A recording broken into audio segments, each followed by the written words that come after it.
আবু সুফিয়ান এবার হযরত ওমরের কথার উত্তর দিচ্ছে, ও বাঁচা আছো না? বাঁচা থাকলে তোমরা দুর্বল, আমরা সফল। লানাল উজ্জা ওয়ালা উজ্জা লাকুম, লানাল উজ্জা ওয়ালা উজ্জা লাকুম। আমাদের জন্য উজ্জা নামী মূর্তি আছে, বুত আছে, তোমাদের জন্য উজ্জা নামী বুত নাই। আবু সুফিয়ান বলে, বাচ্চা থাকলে কি হইব তোমরা? লানাল উজ্জা ওয়ালা উজ্জা লাকুম, আমাদের জন্য উজ্জা নামী বুত আছে, তোমাদের উজ্জা নামী বুত নাই। এতক্ষণ কিন্তু আল্লাহর রাসূল বলেছেন, কথা বলো না, চুপ থাকো। ব্যক্তির উপরে আঘাত করেছে, বলে চুপ থাকো। আবু বকরকে আঘাত করে কথা বলেছে, কয় চুপ থাকো। উমরকে আঘাত করে বলেছে, মরছে ওটা, চুপ থাকো।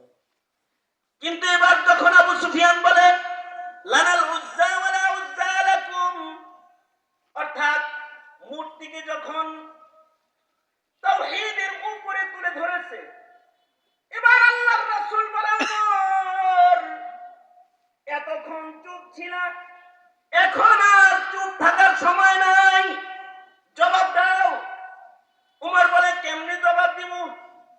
আল্লাহর রাসূল জবাব নিজে শিখায়া দিয়া বলে, বলো লানাল মাওলা ওয়ালা মাওলা লাকুম।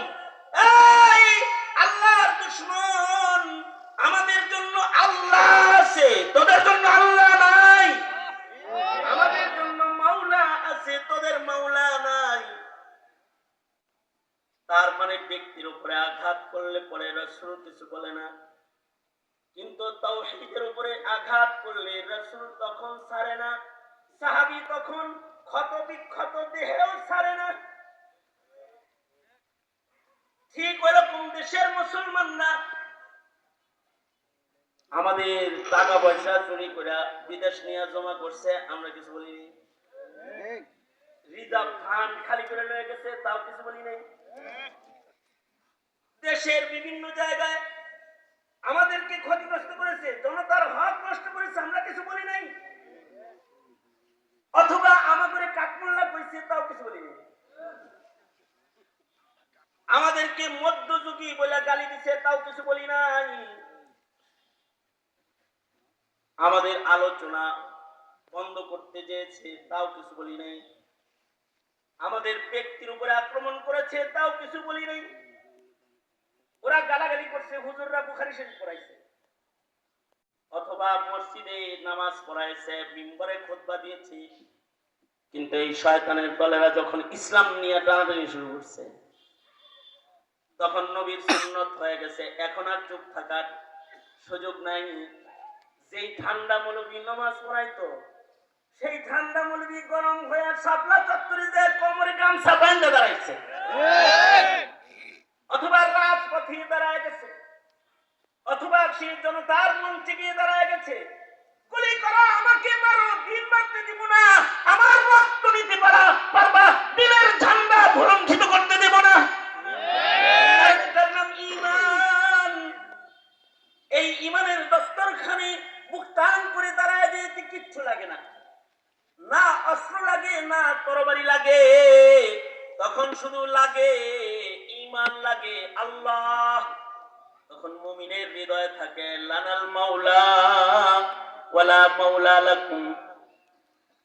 যারা অস্ত্রের রাজনীতি করে, যারা ক্ষমতার রাজনীতি করে, যারা সমর্থনের রাজনীতি করে এই দেশে, তারা মনে করে এই দেশের দাড়িওয়ালা, টুপিওয়ালা, পাঞ্জাবিওয়ালা, এদের কাছে কি আছে? তাসবিহ আর মিসওয়াক ছাড়া কিছু নাই। আমাদের জন্য ভারত আছে, আমাদের জন্য আমেরিকা আছে। তাদেরকে বলছি, তোমাদের ভারত থাকতে পারে, তোমাদের আমেরিকা, তোমাদের রাশিয়া, তোমাদের চীন থাকতে পারে, কিন্তু লানাল মাওলা ওয়ালা মাওলা লাকুম, মুমিনের সাথে আল্লাহ আছে। এই মুমিনের কাফেলার সাথে কেউ যদি লাগতে আসে, এই মুমিনের কাফেলাকে কেউ যদি আঘাত করে, এই মুমিনের কাফেলাকে কেউ যদি নির্যাতন করে, ইতিহাসের পাতায় সে যত বড় শাসক হোক, সে টিকতে পারে নাই, টিকতে পারে নাই, টিকতে পারে নাই। এই উলামায়ে দ্বীনদের কাফেলা যারা আছে, এদের হাতে অস্ত্র নাই, এদের সাথে ভারতের সমর্থন, আমেরিকার সমর্থন এগুলো নাই, কারণ এগুলো তাদের দরকার নাই। তাদের সাথে আছে কে? জোরে আওয়াজ করে বলেন, আরো জোরে আওয়াজ করে বলেন, জোরে আওয়াজ করে বলেন, কে আছে? তাদের সাথে আছে আল্লাহ, কারণ মুমিনের সাথে আছেন আল্লাহ। মুমিনের যদি খালি ঈমানটা থাকে, বিজয়ের মালা মহান আল্লাহ পরাইবেন, আল্লাহর ওয়াদা। ওয়ালা তাহিনু ওয়ালা তাহিনু ওয়ালা তাহজানু ওয়া আনতুমুল আ'লাউনা ইন কুনতুম মুমিনিন। আল্লাহ বলেন, তোমাদের যদি ঈমান থাকে, ঈমান নিয়ে যদি তোমরা সামনে বাড়ো, তোমাদের আর কিছুই লাগবে না, বিজয়ের মালা তোমাদের গলায় পরায়া দেব আমি আল্লাহ। সুতরাং দ্বিতীয় বৃহত্তর মুসলিম দেশের বাংলাদেশের মুসলমানের ইমানি কাফেলা আমন্ত্রণ জানাই, বারবার উলামায়ে কেরাম আমন্ত্রণ জানান, শাহাদাতের দস্তরখানে অথবা মুখে নারায়ে তাকবীরের আওয়াজ আর বুক ভরা ইমানি জজবা আর শক্তিওয়ালা কাফেলার মিছিলে তোমাকে শামিল হতে আহ্বান করে। কারণ এই কাফেলাই সেই কাফেলা যেই কাফেলার নেতৃত্বে হিন্দুস্তানে আবার কালিমার পতাকা উড়বে, গাজওয়াতুল হিন্দে মুসলমানদের বিজয় আসবে। এটাই সেই কাফেলা যেই কাফেলা যুক্ত হবে ইমাম মাহদীর সাথে। এটাই সেই কাফেলা, তাদের কাছে অস্ত্র নাই কিন্তু তাদের আছে ঈমান। এরাই দুনিয়ার সকল কুফরের মূলোৎপাটন করে ঈমানের রাজ কায়েম করে কালিমার পতাকাকে পৃথিবীর মাটিতে আবার স্থাপন করবে।